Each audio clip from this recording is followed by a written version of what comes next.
Ce qui se passe dans les bois est un véritable podcast sur la criminalité. Nous discutons d'événements qui sont souvent de nature violente. La discrétion de l'auditeur est conseillée. What Happens in the Woods is a true crime podcast. We discuss events that are often violent in nature. Listener's discretion is advised.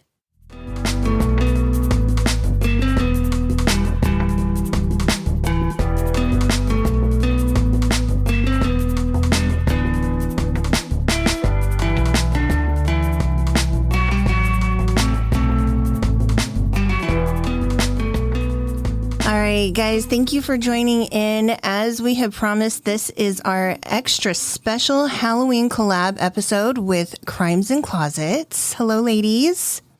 Hey. Hello.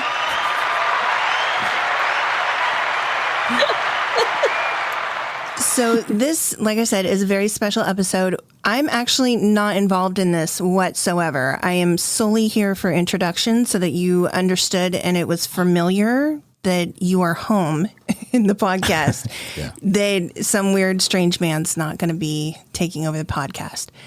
So Brice and Beth are actually going to be doing this episode. So I'm going to turn this over to our friend Beth. Hello, What Happens in the Woods fans. Thank you so much for letting me take over your podcast for a minute. Well, welcome to the woods, Beth. Yes. Thank you. I do not go in the woods based on advice from your podcast, but thank you. Yeah. But I do have an interesting crime for you guys today if you guys want to hear it. Let's hear it. I have it. I am going to tell you a story about a lady by the name of Doreen Erbert. Have we heard? I have not. Mm-hmm. She's from Santa Clara, California. Oh, wow. So I even got a West Coast case. Nice. Cristy sent me this case actually because it had a Snapped, and she knows I'm obsessed with Snapped.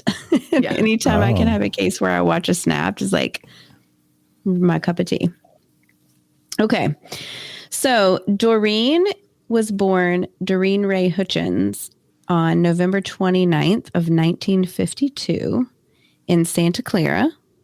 And she came from a very good, happy family. She had one sister and one brother, and they were very giving and kind. And she loved kids. She was super sweet. She grew up as a normal house, right? Just perfect California family. She became a physical therapist at a local hospital. And in 1975, when she was in her early 20s, she married a man named William Michael Dennis, who goes by Mike. Okay. I don't like people named Mike. I'm just going to say that right now. I don't know what it is. People named Mike. Does he sound like a beefhead or something? Like Mike? I don't know. Mike. I don't know what hey, it Mikey. is. Yeah. I don't know. It's like, yo, Mike. I don't know. I don't like him. Mike worked at a factory that was near the hospital where Doreen worked, and the two of them met that way. So they worked close together and just, crossed paths a couple times, and that's how they met. Mike had a hearing impairment, and he's had a stutter because of his hearing impairment. So he wore like hearing aids. And because of that, he was kind of quiet, kind of a loner, kept to himself, didn't really date a lot. But when he met Doreen, he was hooked. He instantly fell in love with her. Yeah, she was beautiful. She was nice to him. She was really kind. And about 8 months or so after they met, they got married. So Oh, wow. That was fast. quick. Can't even make a baby in that time. Then in April 1976, the two of them had a son that they named Paul. Doreen was a good mom. Mike was a good dad. He was very involved, but the two of them being new parents kind of put a strain on their relationship, especially because the two of them didn't know each other very well. Yeah. And about a year after Paul was born in 1977, they divorced. So Mike remained a part of Paul's life, and the two of them stayed in contact. They co-parented. He would see Paul on the weekends, all good things. So not long after Doreen and Mike divorced, Doreen met a carpet store owner named Charles Erbert. Doreen had a flat tire and pulled over on the side of the road, and Charles stopped to help her. change her tire. Oh, And it's that's how her- they met. Her shining, her knight in shining armor. It's a meet cute. It's a meet cute. That's literally what I said. So the two of them hit it off pretty quickly. And about a year after they met, they got married and they moved to the suburbs. And then in November 1979, they had a daughter together that they named Deanna. So here we have Charles and Doreen. They have 3-year-old Paul from Doreen's previous marriage. And then they have, but in February of 1980, this little family suffered a really terrible tragedy. Doreen and Mike's son, Paul, who was 4 years old at the time, fell into the pool in their backyard. Oh no. Yes.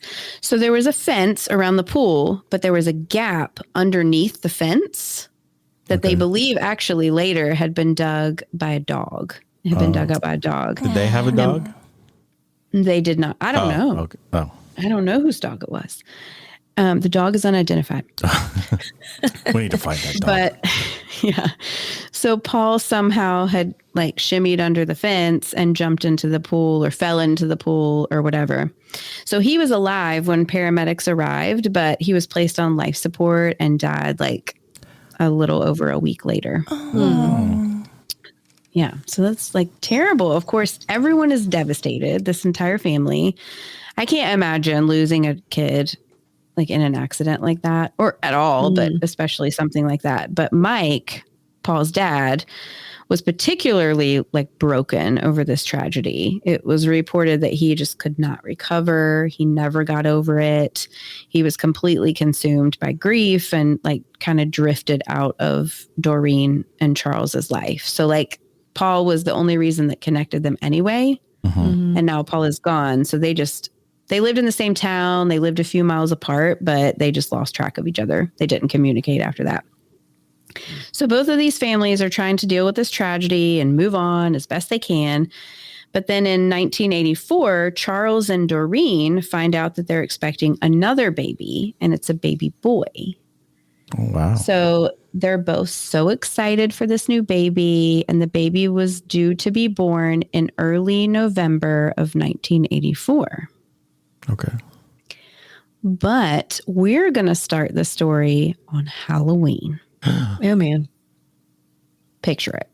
Like Sophia. the Golden Girls. I was just thinking that. Picture it, Sicily, 1934. Picture it.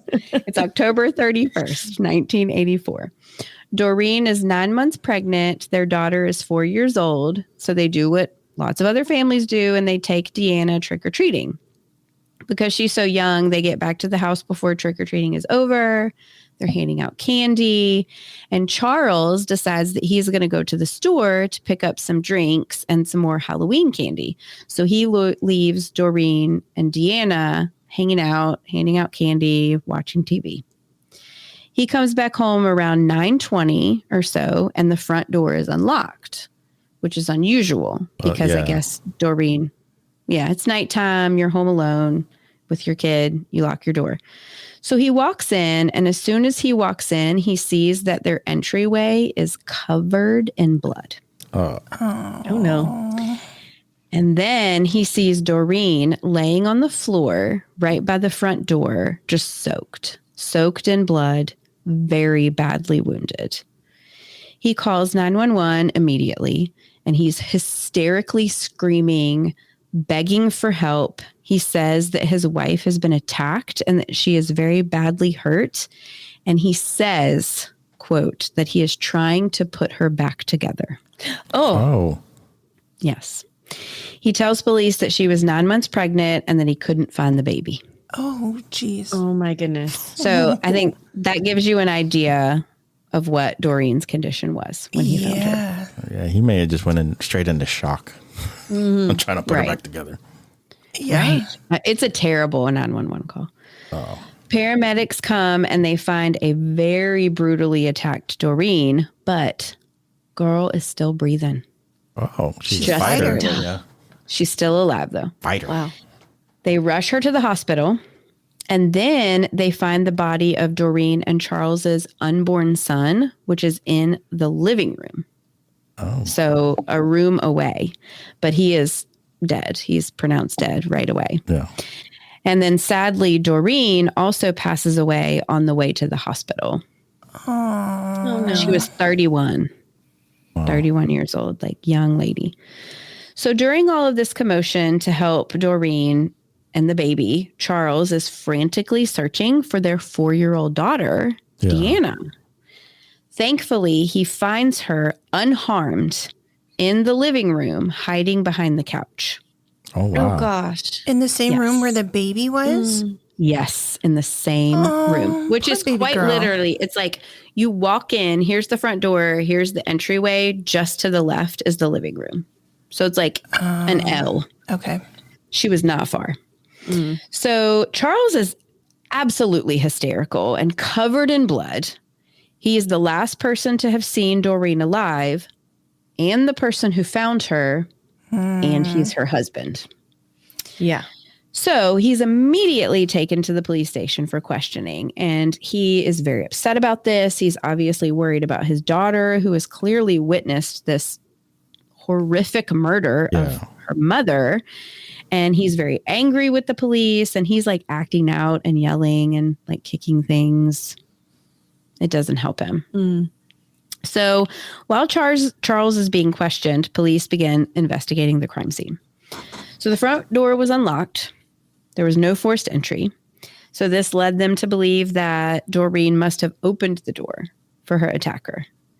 And it was clear that she had been killed right in the front door because that's where all the blood is located. That's where she is located. Doreen had 25 different stab wounds all over her head, face, neck, arms, legs, abdomen. Her stomach had been sliced open and the baby had been removed. Her right hand was completely cut off, which they believe was like a defensive wound. Yeah. Yeah. Oh, gosh. And police believe that the murder weapon was a machete. Oh. Oh, Yeah. Okay. So they believe this based on the blood spatter. So there was blood spatter all over the walls and on the ceiling. So they know that it was something longer, because had it been like just a small knife, it would have gone just stabbed downward. But something, you know, that you have to stab and then raise up is going to spray blood everywhere. Also, there were like nicks in the ceiling. Oh, wow. So they think that whatever it was had to have been really long, because when they raised their hands up, it reached all the way to the ceiling. So this attack was gruesome, violent, rage-filled. And so police knew that it had to have been someone who knew her. Like, it was personal. Yeah. In one interview that I saw, one of the investigators said that there was an inch of blood everywhere in that entryway. Oh, wow. I believe it. Because when you're pregnant, don't you have more blood circulating in your body? Oh, I think you do. It would make sense. I could be wrong, but I swear I read that somewhere, that you have more in your body because your body is producing more to feed the baby, essentially, and to carry the nutrients. So and it's, I mean, if she was cut on the head wounds always bleed the most everywhere. Yeah, that's horrible. She had a lot of awful, like horrific crime. So they also found blood trails leading through the house, which led them to the belief that the killer had walked around the house, possibly to look for other people. They didn't really know, but nothing was touched. Nothing was disturbed. Nothing was taken. So robbery was not a motive. Yeah. They also found a blood trail leading out of the house and down the stairs. It went down the sidewalk and then just stopped. So they think that the attacker had just walked out, walked down the street, got in their car, and drove away.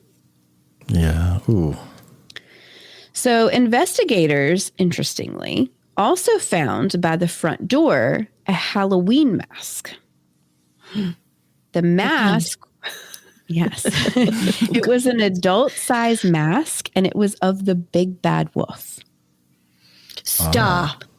Okay, but remember, this is the 80s. Right. So, like, if y'all think Halloween stuff is scary now, it's got nothing on the creepy 80s Halloween masks. Yeah. Like they were so creepy back then. So this is one of the big bad wolves. It has like its tongue hanging out. Oh my gosh.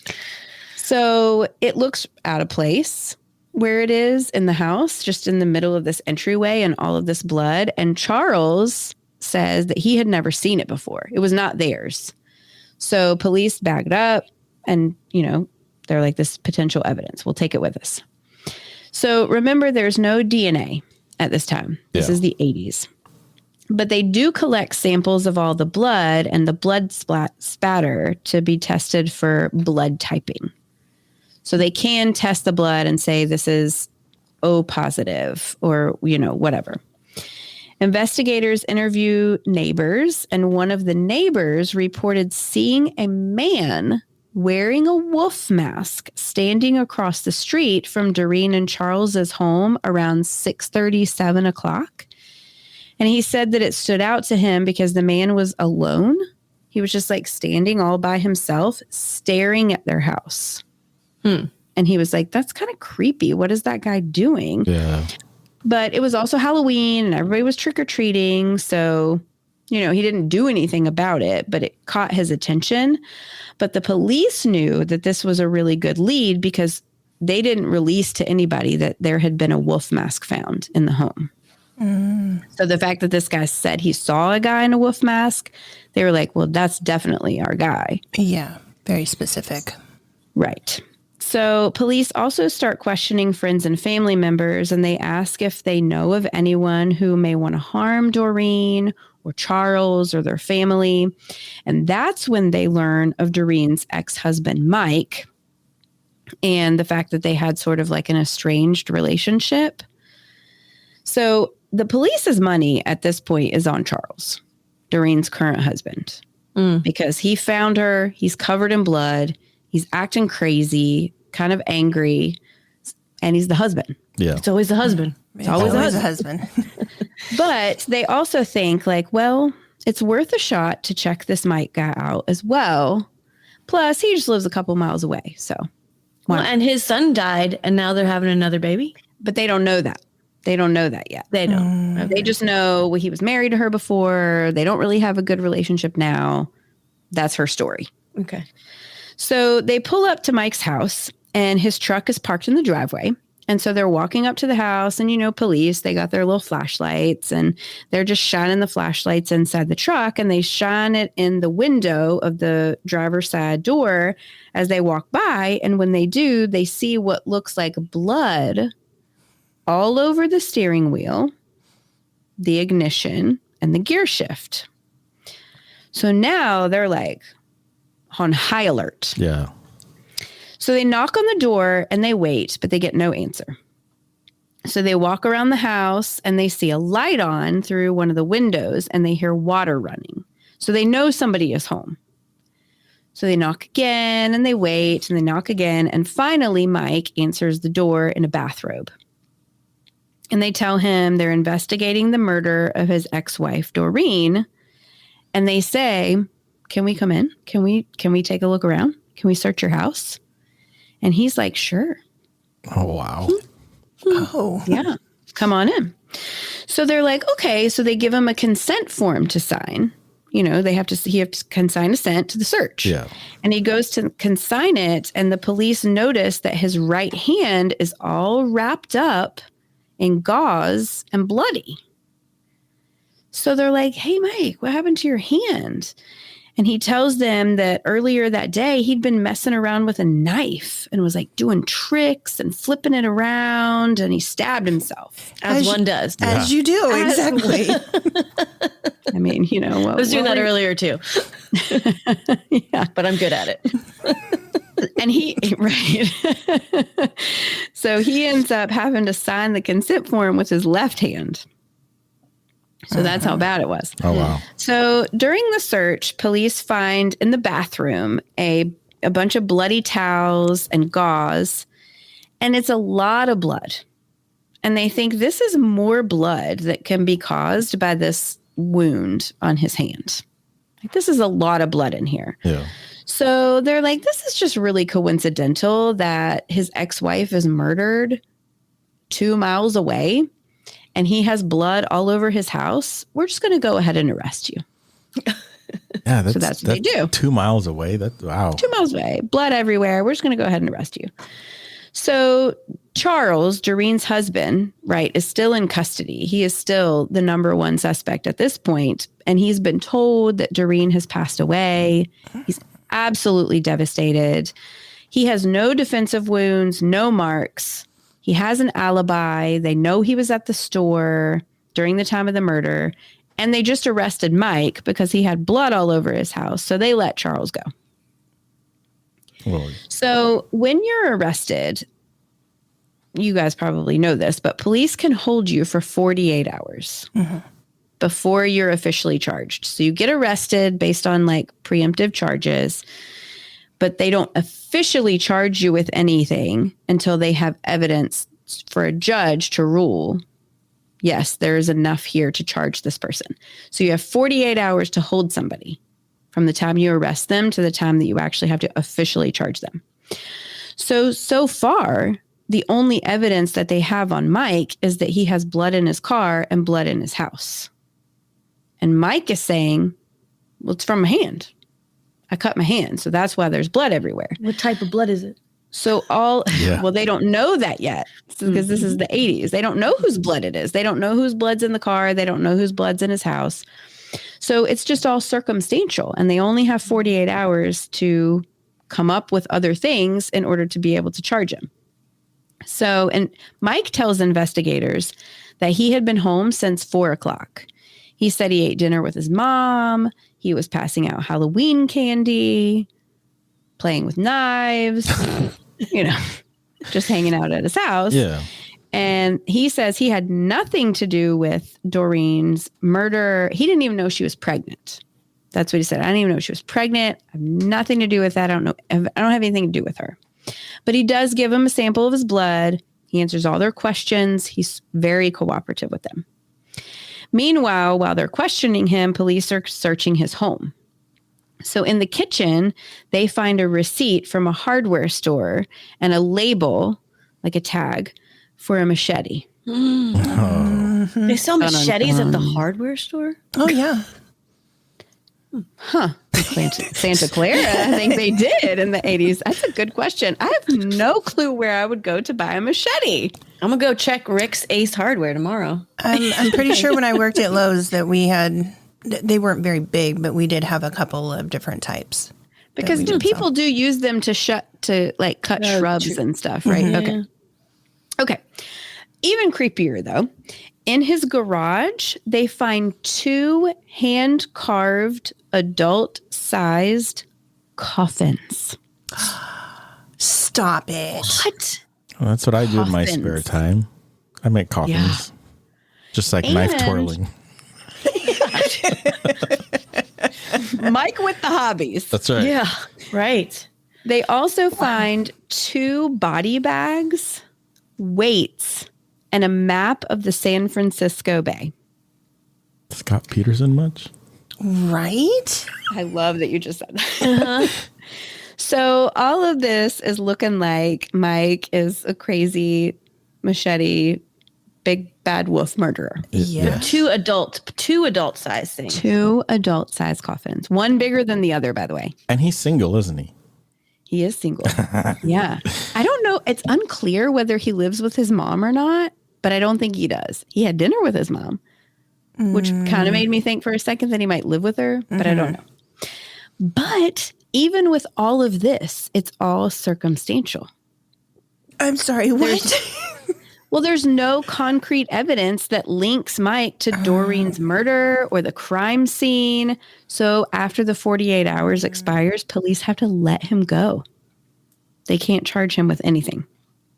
So Charles, Doreen's husband, and Deanna, the daughter, are terrified because they believe that Mike brutally killed Doreen, and he is a flight risk. And they're like, what's keeping him from just coming and killing us and taking off? Yeah. So they're scared. Police are following Mike. They're keeping a watch over him. He's obviously the prime suspect. And they're also watching Doreen's family while they continue to look into him to try to find any evidence they can. So this is when they find out about Mike and Doreen's history. This is when they find out about the loss of their son, about Paul. And what they find out is that Mike had actually filed a wrongful death lawsuit against Charles and Doreen, saying that they were at fault for Paul's death because they neglected to watch him properly or neglected to secure the pool. And Mike actually went on to accuse Doreen of intentionally letting Paul drown so that she could start this new life with her new husband and daughter. Huh. Wow. So, right. So after 2 years of legal battles, the judge rules that Paul's death was an accident, that Doreen and Charles were not at fault. But it really gives you a good idea of the resentment that Mike held for Doreen over the death of their son. Oh, like he was, he Yeah. really blamed her. His headspace was I'm sure, very filled with just contention and grief, sorrow. Makes you do crazy things. Right. Yes. Yes, it does. Police also talked to Doreen's 4-year-old daughter, Deanna. So Deanna is obviously traumatized. So they bring in a child psychologist to help piece together what she remembers about what happened. So she says she doesn't remember trick-or-treating, but she remembers watching TV with her mom, and she remembers her dad saying he was going to go to the store. Then she remembers hearing a knock at the door, but she said it wasn't a normal knock. It was like a banging. And her mom is like, whoa, what's that? And goes and opens the door. And then she hears her mom screaming, get out, get out. And she yells for Deanna to hide. So this is when Deanna runs behind the couch. And it's like in between the couch and the wall. Yeah. So she's like hiding in like a tiny space. And, it's blurry after that. She hears all these noises. She doesn't really know what she's hearing. And then she said she remembers that whoever had come in the house started walking around the house yelling for her. Like, Deanna, where are you? So they knew her, whoever it was. But this little girl, this brave 4-year-old little girl, does not move. She stays perfectly quiet, perfectly hidden. She actually doesn't come out from behind the couch until her dad comes and finds her. Oh, wow. So she never saw who it was, nothing. She just hid behind the couch the entire time. Okay. So then we have this blood. The blood results that they found from the crime scene come back from the lab, and they find Doreen's blood type. And they also find a type that matches, drum roll, Mike Dennis, the ex-husband. So on November 5th, 1984, Mike is arrested again and charged with the first-degree murder of Doreen and the second-degree murder of her unborn son. So while awaiting trial, police continued to find additional evidence to link Mike to the murder, and they find a little black book in his belongings, like a legitimate little black book. And they just start calling people in the book, which is like, this is good detective work, I feel like. And one female that they talked to, it's like a female friend of Mike's, told investigators that the Halloween before Doreen's murder, so 1 year prior, she and Mike had gone to a Halloween party. Any guesses what Mike dressed as? The big bad wolf. The big bad wolf. And she had a picture of Mike in the mask. And she sends it to police, and it is legitimately the exact same mask that was found at the crime scene. Wow. Yes. You've got to do better, people. Yeah. Well, especially too, because, it's in the 80s. It's not like you had a Polaroid. But most of them were developed camera, like developed the film. It wasn't, this was before cell phones, you know what I mean? It's just like you had, sorry, I'm going back. That picture was in an album. Right. Yeah. She's got a hole in her album where she had to send that picture to the police. I'm sure she filled it really quick. I know, right? I would have burned anything that had to do with that. Well, burn the whole album. Right? Yeah. There's some juju in that album. So Mike's trial begins in July of 1988. Prosecutors alleged that Mike was devastated over the loss of his son, Paul, and that when he learned that Doreen was pregnant with another son, his grief and rage overtook him, and that he likely planned to kill both Doreen and Charles because of the 2 coffins and the 2 body bags, and dump them into the San Francisco Bay so that they would kind of have a death by drowning similar to his son. Oh, symbology. Oh, wow. Right. He had thought this out. Yeah. That's what they think. And even possibly Deanna, because he was looking for her. I mean, we know he was trying to find her. So Deanna, this little girl, she was 8 at the time that the trial took place, and she testified. Oh, wow. It took them 4 years to get a trial together? Oh, it took them 4 years. I don't know why. Interesting. Okay. Takes a long time to get film developed. Back in the day, man. So the defense, interestingly, actually didn't deny that Mike murdered Doreen. Oh, But they claimed temporary insanity over the grief and loss of his son. So he claimed he had no idea Doreen had been pregnant, which I'm sorry, I just disagree with, because the baby was removed. yeah. Right. So lies. Yeah. But he pled not guilty by reason of insanity. But there was nobody testified that Mike was actually ruled as temporarily insane. So this is just what he pled and what they claimed. He was found guilty of first-degree murder of Doreen, second-degree murder of the unborn son, and was sentenced to death. Oh, wow. In California? Oh, yeah. California. They still had that back then. I forgot. But but still, even in the 80s, it was still appeal. Oh, God. Yeah. No. Yeah. He's never going to be executed. No. So he is currently 70 years old and is on death row in San Quentin prison with, who did you just talk about a minute ago, Brice? Scott Peterson. Our friend Scott Peterson. Nice. Who was also convicted of killing his pregnant wife. Sweet. Yeah. So have fun, you two. What a coinky dink. Yeah. San Quentin has a lot of really interesting people up in it right now. Yes. Yeah. I wouldn't want to work there, but man, I'd pay money to be a fly on the wall. Yeah. Right. I really would. Mike Dennis is one of them. So he's hanging out with the big boys. Yeah. Yeah. And San Quentin's no joke. I drove past there one time and he's just a big guy watching wolf. Right. Well, That's true. Puff and pluff and blow it all down. oh my God. He's got to be old now. He's 70. How old? He's 70. Man. But he'll die there. Oh, yeah. Yeah. It's just kind of sad because he's had, years. Not that San Quentin is easy. It's not. But he's had years and years of life. And, sat on the taxpayer's dime in state prison. Yeah. Eating his 3 meals a day. Right. Yeah. Well, that's where he belongs, though. Wow. And I'm not saying that maybe he didn't have some temporary insanity. Maybe he did. When he was carving he was carving the coffins, he had some temporary insanity. After that, you can't claim that. No, that's premeditation. Yeah. Right. Exactly. Yeah. And the body bags and the weights. Body bags. Yeah.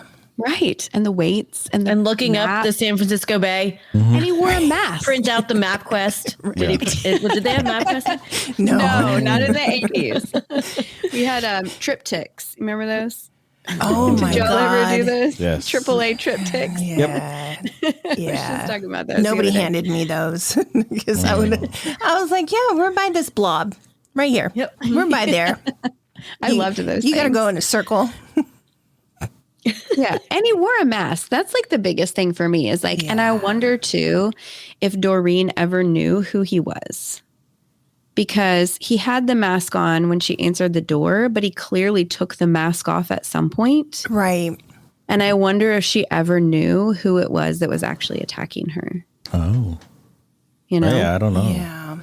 I don't know, because those masks had very weird shaped eyes. Like the cutout for the eyes, you could still kind of tell people's features. This mask is creepy. I have the picture of him at the Halloween costume at the Halloween party in the mask. I'll send it to y'all. Yeah, we're going to want to post it. Yeah. It is creepy. Yeah. Wow. It's got like the tongue hanging out. It's it's just It's that nice plastic. Yeah, the smelly tire plastic. Yeah. I was Cinderella one time and I was like, my mom, like I look back at pictures now when I was Cinderella with that plastic 80s mask and I'm like, oh my gosh. Yes. Yeah. It's definitely zombie Cinderella. The cancer causing chemicals off of those things. Yes. They smelled so bad. Right? Yeah. Yeah. Wow. That's really sad. What a time we lived through. Yeah, it is sad. It's terribly sad. Cristy sent me this story. I told you that, right? Yep. Mm-hmm. Man, Cristy. Well, if you send her that, then I'm kind of, what do you have? Yeah. Yeah. That was a lot to unpack. Yeah. That is anyway. Wow, how am I supposed to follow that? Well, I know what you got. You're going to follow just fine. Well, we'll see. Oh, no. So I was actually, fun fact, I was going to do this last year when we did our last Halloween special, but I chickened out and I did the clown stuff instead. So. Oh, can I real quick before you get started? I went to a crime museum while I was in Tennessee. It's like a true crime museum. And I saw Gacy's clown costumes. Oh, wow. They actually had them on display. They have the actual costumes? Yes. I also saw O.J. Simpson's Bronco and Ted Bundy's Beetle. Well, Ted Bundy's is a replica there, but that's a replica. It wasn't a replica. It actually had a disclaimer that said it was a temporary display and it was his legitimate car. And I was like, I'm getting nowhere near that. Oh, I do not want that energy anywhere near me. No. I don't want a picture with it, nothing. But I did take a picture with the Bronco. wow. Wow. And those are one of those things that, like, I always say there are places where you remember when things happened. Yeah. And OJ's Chase is one of those things that I remember where I was. I was at Little Rock Air Force Base. I was still in the Air Force, and I turned on the TV, and there it was. He was driving down the freeway. Mm-hmm. I was in my English class in high school. I was in high school, too. Yeah, I was going to say, I believe I remember seeing it in school, too. Yeah. Sorry. You're not that much older well, than I'll us. have to send y'all a picture of it then, because I totally have a picture of me like beside the Bronco, like yeah, Bronco. Heck yeah, I want to see it. Cool. It was a cool museum. Yeah, I bet that. I mean, just the history. The history there. I mean, it's not good history per se, but yeah. Where was it? It's in Tennessee. It was in Pigeon Forge, Tennessee. Okay. Yeah, which is right outside of Gatlinburg. Maybe field trip someday. It was called Alcatraz East Crime Museum. And it was literally a prison. The whole museum was like a prison. Oh. It looked like a prison. Right. I don't know. It was so cool. I don't know about that. Yeah. Okay. Wow. So go ahead, Brice. All right. That was a tangent. Carry on. So I don't. You guys may have heard of it, but I have for you the murder of Adriane Insogna and Leslie Mazzara. I don't know this one. I don't either. I don't think. Oh.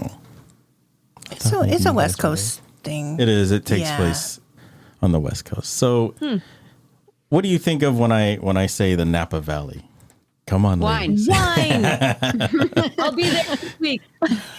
See? Oh, all right. So that's very a while ago. Oh. By the time this drops. So maybe I shouldn't tell you this. Oh, no. I'm just kidding. So, of course, wineries, beautiful hills, gorgeous landscapes, but definitely the wineries. But most of all, it's considered a safe place to live. So it's also home to 3 friends, Adriane Insogna, Leslie Mazzara, and Lauren Mianza. Adriane Insogna and Leslie Mazzara were both 26 years old. Also, Lauren was 26. They're very popular. They're all single ladies. All 3 were very well liked. They all shared a house on Dorset Street in Napa. And this takes place on October 31st, 2004. And these 3 ladies were doing everything, or doing the same thing that everybody else was doing that night. They were all passing out candy. They're all passing out candies to trick-or-treaters. So that year, Halloween fell on a Sunday. So the ladies all called it quits around 10 o'clock because everyone had to go to work. Adriane Insogna and Leslie Mazzara both had bedrooms on the 2nd floor. This is important. Lauren Mianza was on the 1st floor. Now, her bedroom, above her doorway was the stairwell that went up to the 2nd floor. And that's where her bedroom was. So by all accounts, all ladies, they said they all fell asleep by 11 p.m. They were all out. All right. You ready, Beth? Hold on to your pants. Oh, my God. I got my pants. It's a doozy. It's a doozy. So this is where it stops being a typical night for these ladies and it turns deadly. At around 1:30 a.m., between 1:30 and 2 o'clock, Lauren's dog, she's on the 1st floor, her dog barks and a security light comes on in the back. It's behind the garage. And Lauren thought nothing of it because Adriane, she has cats. And sometimes they're out and about. So she just dismisses it as cats setting off the security light. She calms her dog, tells him, to go back to sleep. Damn cats. Yes. I know, right? So a few moments later, she actually hears someone walking up the stairs. And she doesn't think anything of it because Lauren, the other roommate, had, her friend over. Her gentleman friend over is what they called it. But she had her boyfriend over and he had spent the night before. So it wasn't anything out of the ordinary. It wasn't like a big stomping. It was just someone walking up the stairs. And again, she thought nothing of it and she went back to bed. A few moments later, she wakes up all of a sudden for no reason. She says she wakes up for no reason and she hears what she describes as a blood-curdling scream. And it's coming from upstairs. So she gets up and she stands in the doorway of her room. Now, mind you, the stairs are above her. And all of a sudden she's listening. She hears screaming and then she hears a thud. She then hears a man. She described it as a man running down the stairs. And so what she does is she got scared because she thought whatever happened upstairs and that, with the screaming was happening to her next. So she bolts and she takes off and she goes out the back door and hides in the backyard. Yes, girl. Good for her. But she is scared because she doesn't know where the guy is. And she just cornered herself in the backyard with 6-foot fences. So she has nowhere to go, but she's hiding in the bushes in the backyard. Poor thing. Yes. Yeah, that's terrifying. So she said she kind of hears the person leave and kind of hears echoes of footsteps leaving, but she's not sure. So she enters the house and she heads upstairs and she heads into Adriane's room. And as she enters, she slips. Oh, hell no. Because the floor is covered in blood. And what she finds there is horrifying. She sees Leslie Mazzara's body on the floor, face down in a pile of clothes. Adriane, and they were in Adriane's room. She was described as being crouched behind her bed, hiding. So she goes upstairs. Adriane is not screaming anymore because she could identify Adriane's scream outside in the backyard. She was screaming for help. But she said Adriane was not screaming anymore. And Lauren describes it as she was then gasping and, quote, she was laying there next to her bed. She was alive, but in her eyes, she was gone. And she had said she had never seen anyone die before. So she was, kind of in shock. Oh, my. So Lauren runs down the stairs to use the phone, and she tries to pick up the phone, the landline, and it's dead. So she suspects that someone had cut it. So she runs, and this is unclear where she picks it up, but she picks it up. She picks up her mobile phone and she runs to her car. She gets in her car and she drives away. Now, I mean, there's some reports I read that her phone was in her room or it was in her car, but either way. Now, I'm going to explain this not for you guys, but for the younger viewers or the younger listeners. Before we had telephones in our house, and they were in like either mostly in the kitchen, but it had a landline. And the bad part was, if someone cut that line outside, it was dead. Yeah, it's dead to the house. Yeah. And I call it a mobile phone because literally in 2004, our phones were different. There was nothing like really cellular about it or anything, like a smartphone. It was really literally text by number, but yes. Nokia. Yeah. So Lauren is in her car and she drives away. Now, I don't blame her for driving away because she doesn't know. Well, what is she going to do? Well, she doesn't know if the guy's coming back for her. Right. And she's scared. She says this. She's scared. She doesn't know and in where shock. he is. Yeah. She just lost her. And she even says it. In minutes, her world has been turned upside down. She's lost her best friends. She's lost, her safety, her security. Yeah. And she never even saw the guy. Right. So, or the person. Yeah. So she drives away. She calls the police. And the paramedics arrive and they pronounce Lauren dead immediately.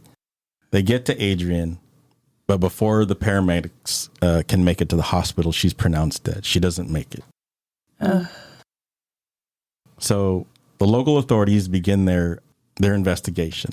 So they combed the crime scene and found cigarette butts outside the home. Now they find them in the front, on the side, and in the backyard where the security light was.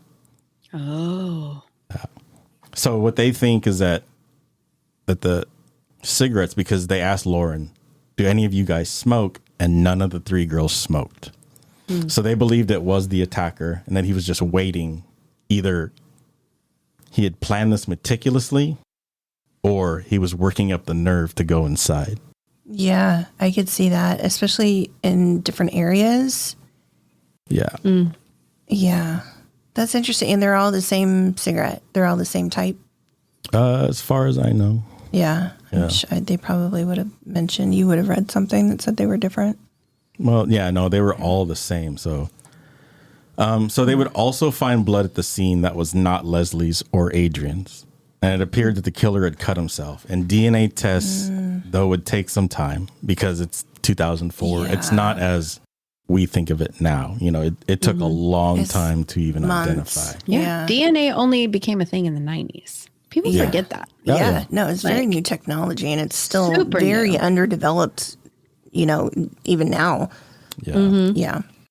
So they find at the front window, there's a kitchen window in the front and it's a slider. And they find fibers and blood there.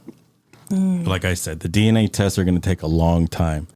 So after a couple days, the police process the house. They take over 226 items of potential evidence from the home. Jesus. Yeah. Good. Did he touch a lot of stuff? No, but they just thought it was like potential. And they knew it wasn't a robbery because like before nothing was ransacked. Yeah. He was in and out. Yeah. So they're just hoping that maybe he touched something else, probably. Yeah. Like the Night Stalker. Yeah. Right? So again, the police have no leads and they looked into the background. So they started to look into the background of Adriane, Insogna, and Leslie Mazzara. Between the two, police believe that Leslie was the target of the attack because she was viciously attacked and how she was viciously attacked. Wasn't it her room? No, they were in Adriane's room. Oh, okay. So Interesting. The theory is that they think he went to Leslie's room first and she was attacked while she was asleep. Okay. And so she ran into Adriane's room and Adriane tried to help her. Okay. And that's how they ended up in Adriane's room. Okay.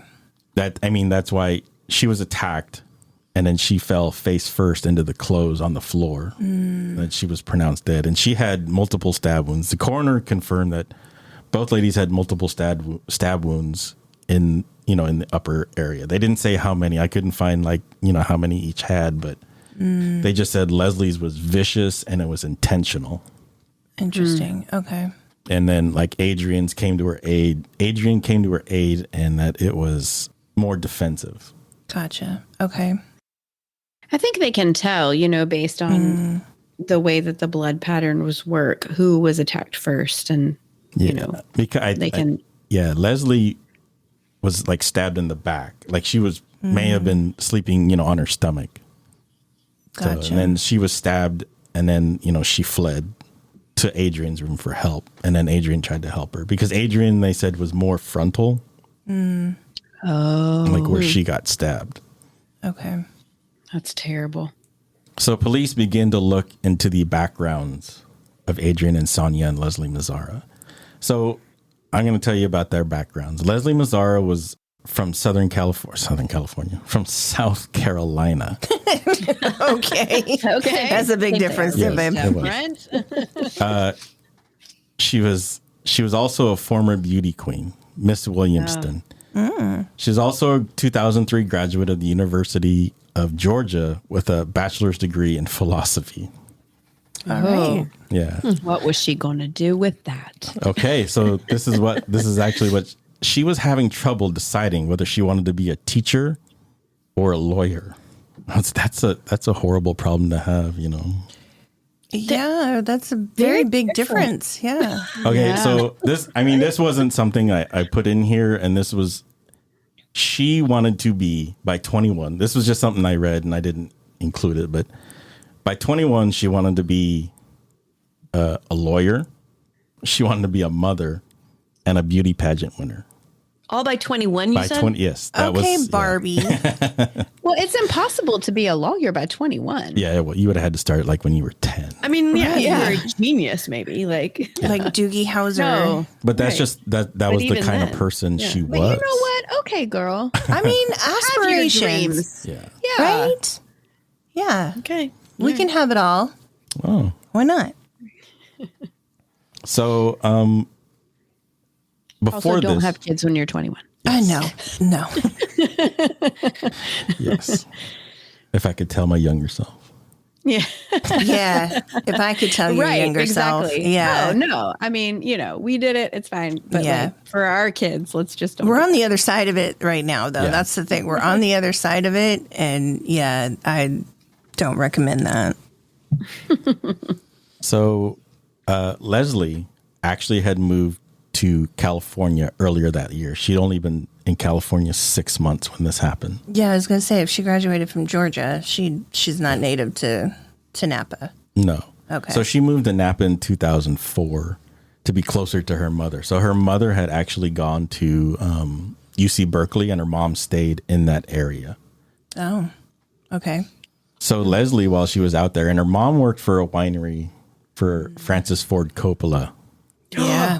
Best mom ever. Wine. Yes. And I love that one. she worked there, and she decided this is what she wanted to do and dedicated herself to it. That's what she had loved that job so much that she decided to dedicate her whole, so much that her mom actually moved back to Michigan, and Leslie stayed in the area. Oh, okay.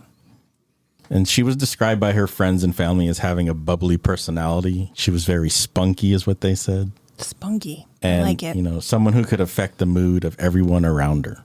And she was very, she was that Southern lady. All right. So looking into her past, and I didn't want to get too deep into her past, but one of the most unusual and disturbing suspects they interviewed was the father of her former fiance. Now, she had been engaged to be married.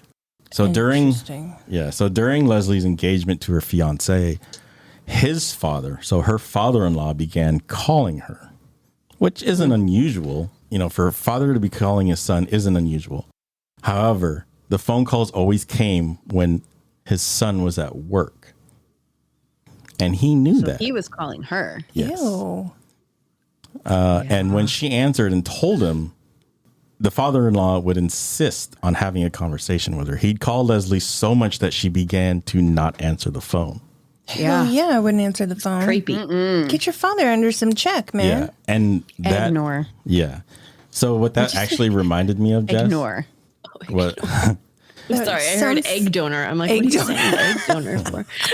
That sounds like Gross. it sounds like the Susan Powell. Susan Powell. Yeah. It's exactly That's what I thought put. of too. It reminded me of our second case on Susan Powell. It reminded me of Stephen Powell. Yeah. for sure. How invasive he was. Excellent episode. Go back and listen if you haven't. Loved it. So coincidentally, and then why they thought of it is that very same night that the father of the fiance called Leslie twice. That night, she no longer lived in South Carolina and was no longer engaged to his son. So why would he be calling her? Right. So the investigating officers traveled to South Carolina to meet with the man and question him. He denied any involvement in the murders and stated that the calls were, quote, and I quote, an unfortunate coincidence. Yeah, but what kind of cigarettes did you smoke? Yeah, right. While you were waiting for her to pick up the phone. Marble Lights. What's your brand, sir? Well, unfortunately, the brand and both he and the son provided a DNA sample, and neither one of them were a match. So that's why I didn't want to go too much into Leslie's past, because none of the suspects panned out. You're a creeper. You're just not this creeper. Yeah, I mean, It was an unfortunate coincidence. Yeah, I really brought that up. But we because, still see you. Right. Right. like I said, I brought that up because it was very creepy and eerily close to Stephen Powell. Yeah, very much so. So Adriane Insogna was from the area. Okay. She actually grew up in Calistoga in 1996, or she graduated from Calistoga High in 1996. Oh, she's my age. Yes. She went on to And your age, yeah. Oh, everyone's. Everyone. No. She actually went on to complete her bachelor degree in civil engineering at California Polytechnic State University in San Luis Obispo. She went to Cal Poly. Wow. Yeah. And she graduated in 2001. Get it, girl. After graduation, she moved to Napa, where she worked at the Napa Sanitation District as an assistant engineer. Wow. And they were all 26 at this age. Yes. So she's 26 years old. Yep. Wow. All right. I mean, it wasn't cool. Yeah, she wasn't like. Yeah, she was doing pretty well. They were all doing pretty well for 26. Yeah. You know. Yeah. Oh, yeah.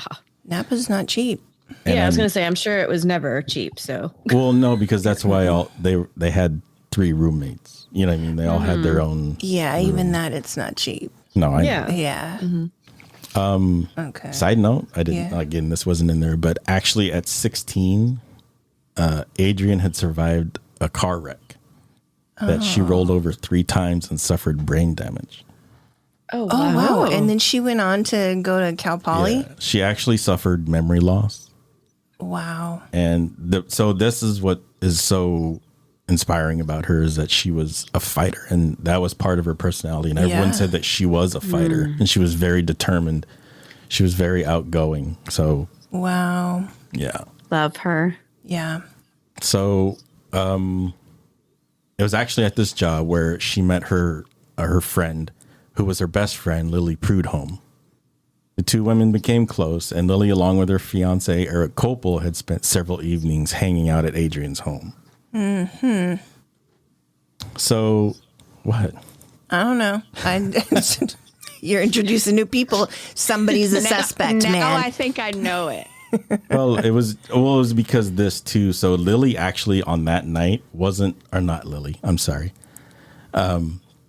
Adriane was not home that night. She had actually come home at 10 o'clock. She had been dating a guy named Christian Lee, who they got into an argument because she's 26 and she was kind of like, hey, I think it's time we should get married. And Christian was like, no, I'm not ready to settle down. And actually that night they had gotten to an argument because Adriane had met someone else at like a bar, not like a serious thing.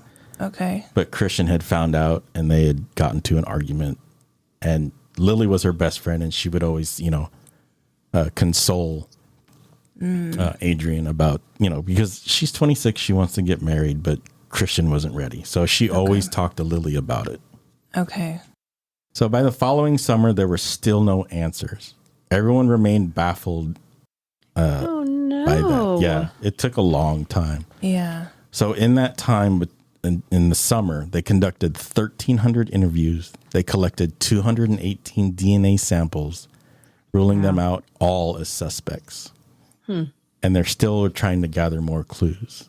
They looked at friends, more ex-boyfriends, friends of those boyfriends, friends of friends, and so on. All in all, the search for the killer spanned 8 states and appeared to have no end in sight. And you know what's weird is the only motive was to kill them. Yeah. Like there was no robbery, there was no sexual assault. It was like he literally just busted in and killed him. Yeah. Right. Yeah. That's weird. Yeah, you would think that somebody with that motive, just a motive to do harm, They're targeted. They have to be targeted. It has to be somebody that knows them. Yeah. That's crazy. So it stayed that way until September of 2005. Wow. So 2005.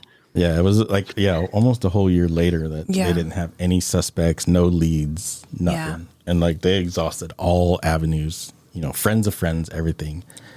And it got to a point where the rumors were circulating throughout the town that one of the strangest rumors that I had read was that Francis Ford Coppola had mob ties and he had owed them money, and the girls were collateral for that. I read that. That's just that, please. I've heard that too. Yeah. I mean, not with this case. I've just heard that he's had mob ties. I'm not going to comment on the mob ties, but in respect of these girls being murdered for his debts, no, please. Yeah, because Well, it doesn't make sense. No. Right. Adriane had nothing to do with. Right. It was Leslie that worked for him, but Adriane had Right. nothing to do with Francis Ford Coppola. I don't know. She may have consumed some of his wine, but that was it. I don't know. I mean, I'm sure they got the good shit at their Christmas parties. Christmas parties. Yeah. Yeah. So I brought Lily up because as time had passed for Lily, Adriane's best friend, they decided to get married. She decided life was too short, especially with Adriane being murdered. She thought, you know what? Let's do this. Let's get married. So her and her fiance got married. Yes, her and her fiance, because they were kind of on and off again, just like Gotcha. her and like Adriane and Christian. Christian. were. Okay. So she got married to her boyfriend, Eric Copel. Adriane's mother, Arlene, had attended the wedding, and they honored their friend and played Adriane's favorite song, She Will Be Loved by Maroon 5. Oh, They were just here in Raleigh. man. So I only bring that up because this happened, October 31st. And Lily and Eric were supposed to be married November 1st. So they were all supposed to be in Hawaii. And so Lily had carried this guilt, like if I would have just got married, they still would have been alive. Oh, Lily. Yeah. Yeah. I wonder why this person picked Halloween also. Yeah, I don't know. Yeah, that's It's crazy. messed up. Yes. It's messed up to kill people on Halloween. It really it's messed is. up to kill people, but it's Right. messed up to kill people on Halloween. Yeah. Yeah.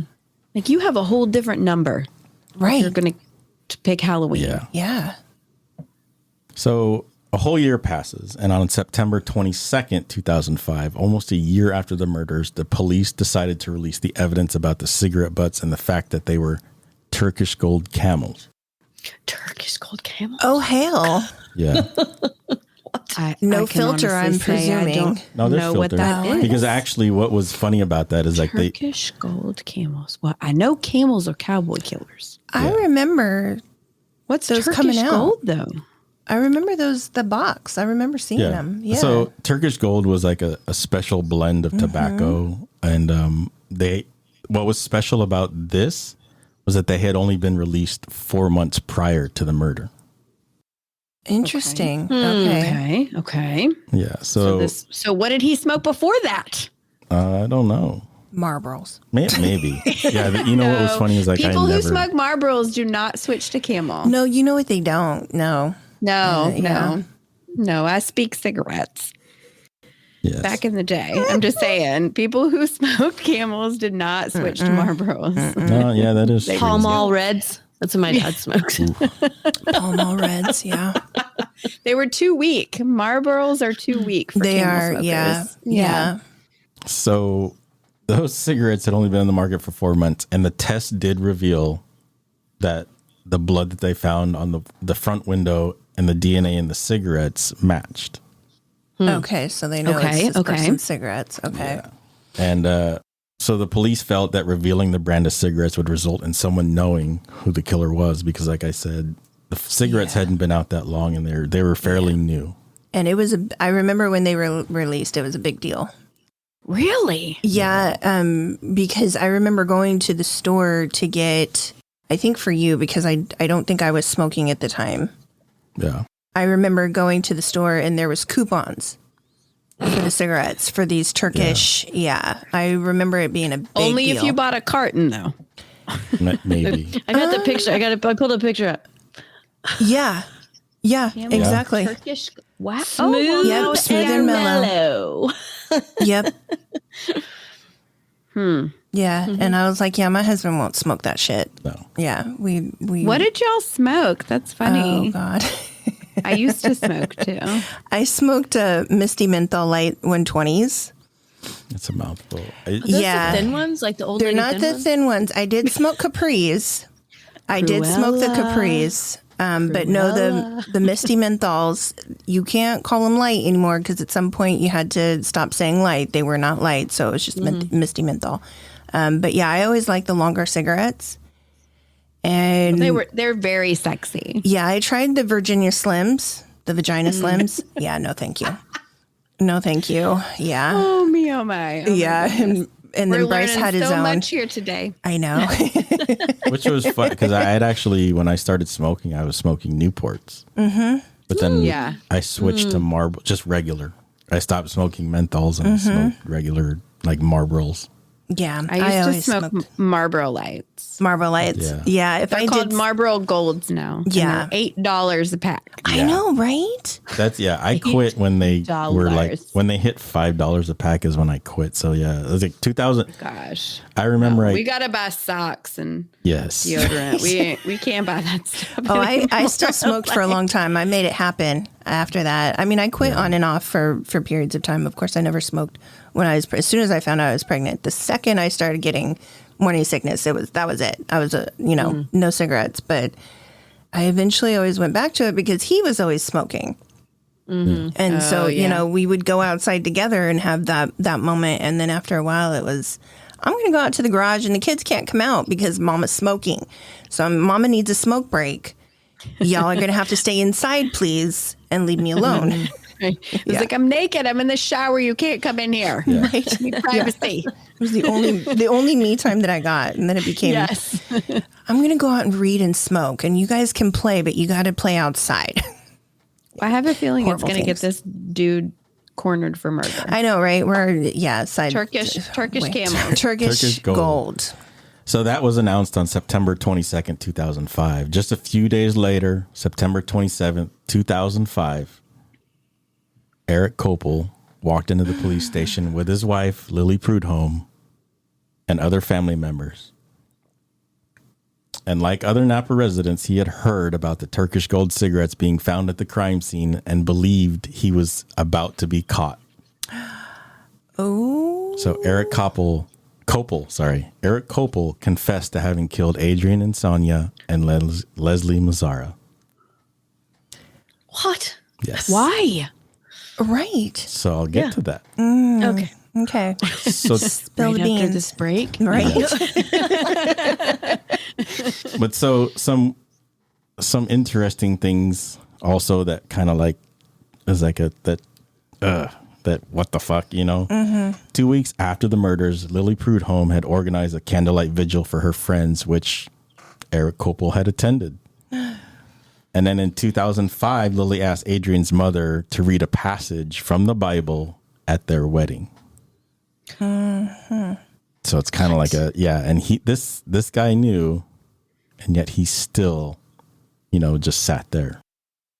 Psychopath. Yeah, because if he wasn't going to get caught, why would he ruin his life? Yeah. Yeah. Yeah, you're a psycho. So Eric Koppel was charged with 2 counts of first-degree murder and pleaded guilty to both counts, foregoing a trial. Wow. After discussing At least he pled guilty. Yeah. Yeah, and he saved the taxpayers' money, right? I mean, you didn't want a jury, you didn't want a trial. Yeah. just get down to the meat and bones of it.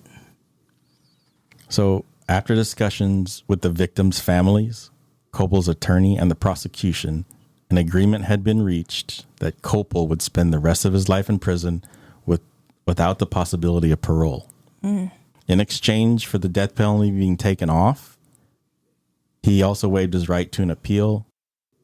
And this is in the important part. This is like, I can't believe it. And his right to talk about the case to anyone except for members of the clergy. That means interviews with the press, anyone, are not allowed, and we may never get to hear just what his motives were. Oh my gosh, you're kidding. No. So you weren't getting to the motive. No. Lies. So that, I mean, who does that benefit? It actually, so I watched an interview with her mom, Arlene, and she said that it was best that way because if he would have got the death penalty, it would have rehashed everything because reporters would have been at her house going, Eric Copel's dead now. How do you feel about that? And she would have had to rehash it makes sense. You know what I mean? I get it now. She just wanted to be done and over with. He's going to rot in prison. Right. She doesn't have to relive it if he got executed. If he got executed. But Because in she was California, right. he never would have been executed. And That's the thing. I get that. I do get that. And I completely sympathize for her because I cannot imagine if this is something that you don't want to discuss, how hard it is for people to completely rehash it every time an occurrence happens or an anniversary happens. I get that. And the press and other people are not respectful of that privacy a lot of the times. Oh, yeah. Wow. But I read a lot of speculation, but it was never at his sentencing. He said he lost his father grandfather that year, and he lost his job. I don't give a fuck. It was just a lot of loss. But he never really pinned it down to one thing. And I just think it was this kid that couldn't share Lily with, Adriane. And because the funny thing is that even though, Leslie was attacked first and viciously, he never met her. Yeah. Yeah. What the hell? He never met Leslie because she'd only been there, 6 months. Did he go into the wrong room? Maybe that's what they think. Because if she was not the intended target at the beginning, then maybe he started with her and then realized that she wasn't the person and allowed her to leave the room, which in turn took him to the right room, to the right person. Well, yeah, but he had hung out at that home before, so I think he knew. Maybe they had switched rooms. I don't know. That doesn't mean that he knew the upstairs layout. Yeah, no, just saying this. He had been there before. Yeah, but that doesn't mean that he knew the room situation. Yeah. Because there are people who are downstairs people, and then there are people who are whole house people. Yeah. And I don't know if he was a whole house person, The one person I do feel really bad for in all this is Lauren Mianza. Oh yeah. She's the sole survivor. And, even after the murders, the police had to talk to her because, unfortunately she was the last one to see them alive. Right. So, yeah. No, I can't imagine. I don't know, the stress of the nightmares that must happen, the stress of knowing that, you were safe and secure in a home with other people and now you no longer have that. Yeah. And she's racked and riddled, and she mentions it a lot. She's racked with survivor's guilt. Oh yeah. No way around that. Yeah. She's like, I don't know why I survived. Especially hearing things and, being like, oh, it's normal. It's the cats. Yeah. And the one thing about the whole story, and I was trying to find out where the dog was. They never mentioned her dog was calmed down, but after she ran out, there were some people that said her dog was with her, but some people didn't even mention the dog. Some stories, and most of the stories I researched, none of them mentioned where the dog was. I just want the thing is, if she went outside to hide, I don't know that I would have taken the dog. No, they'll give you away. Right. Because you have no assurance that dog's going to stay quiet. Yeah, but I think that may have saved her. The dog barking in the room may have saved her. Yeah. Mm-hmm. So, I mean, yeah. Bless her heart. Yeah. Oh my word. That's a lot. Hey, Cristy, have fun in Napa. Okay, but you're not living in Napa. And to my knowledge, the only thing that's really taken place in Napa over the last few years is just some fires. Yeah. So, I mean, if it's if there's no fires around there, I think you're okay. Yeah, and actually, I didn't mention that either. Prior to that murder, there was not another homicide for 2 years before that. Yeah, no, Napa was a safe It is a very place. safe And place. since, and since, Yeah, right. Oh, wow. She don't care what happened before. Yeah. She wants to know what happened after. do you know when the last murder in Napa was? Somebody needs to Google this right now. Google it. Wow. Well, those were both Okay, Brice, hard. you showed up. I know, right? Yeah. I'm saying, you're sleeping on me because you could be doing this and I could get a break. I like the tech part. Yeah. All Oh my right. gosh. I'm sorry. I just Googled last murder in Napa Valley. And the first thing that comes up is Koppel admits guilt in double murder. Yeah. So maybe Literally same thing. Yeah. Me too. Yeah. I didn't realize that was the person though. I've heard about it, but When you said his name, because before I was like, I've not heard of these people, but when you said Eric Koppel, I was like, I know this one. oh, you knew it? Mm-hmm. Once he said Eric Koppel. See, and was that's the thing. Everybody knows Eric Koppel. I didn't recognize that name for some reason. Where is he in prison? Is he in San Quentin too? Oh, you know what? I mean, if he's on death row, there's only everybody grabbed their phones. I thought I would I'm end going it to click there. on that news story. Yeah. I don't know that you know what? I don't know. I'm curious because there's only so many death row places. Yeah, in San Quentin for sure. Or I mean, in California. Mm-hmm. I can't. I mean, the quick Google and scanning. I'm not getting any answer right now. Yeah. Okay. Well, we'll update that information. I'm just curious whose company he's in. Mm-hmm. My man, my dude. I think the scariest thing about that is that we just don't know why he did that.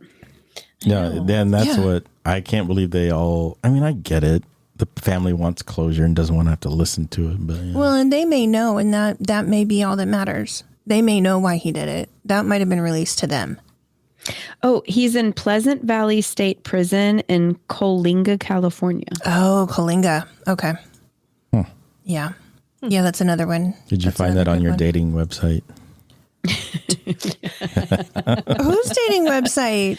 I'm going to write him. Yeah, they had talked about. Oh, is he on one of those inmate? I don't know. Okay. They said it on one of their lives. It's not me. It's Cristy. That, not me. What dating website? Thanks. Throw me under the No, bus. thank you. I don't stick my neck out like that. Not for nobody. Not for a podcast. Not for nobody. No. I would. Totally would. Oh, gosh. Yeah. She's brave. I mean, yeah, I don't know. I don't think I would, but maybe. You never know. So these were 2 California Halloween cases. Yeah. Love it. Yeah. Good job, guys. Brice. Wow. And you didn't pick the same one in California. No, No. I did good. On I was Halloween, scared. like seriously, like that's insane to me. Yeah. Yeah. Well, no, That I was actually great. thought you guys had heard of it. Well, you guys had heard of Eric Koppel. They had, but yeah. Didn't know the details. No. Wow. All right. Well, thank you both for Yay. good job. Thank you guys for having me. Yeah, we love it. Anytime. Yes. You guys, you don't even have to ask. You could just be like, hey, what are you recording this week? And we'll work you in. You guys are open door policy. Aw, I just love seeing your faces and talking. I do too. We're fangirling. I know. I'm telling you, we should make a quarterly meeting. I think it's necessary. I agree, actually. We should. And we can, I don't know. I think we should have like meeting minutes, and there should be snacks and wine, and yeah. Okay. It's catering this month. Right. Yeah. We'll Uber Eats some food to everybody. We'll take turns. I think it's good. It's a good plan. I like it. Put it into action. All right. Well, as always, guys, we want to thank you for listening, and, be safe, be kind to one another, because you never know what people are going through, and stay out of the damn woods, guys. Stay out of the woods. And go check out Crimes and Closets. All right, guys. Thank you. Bye.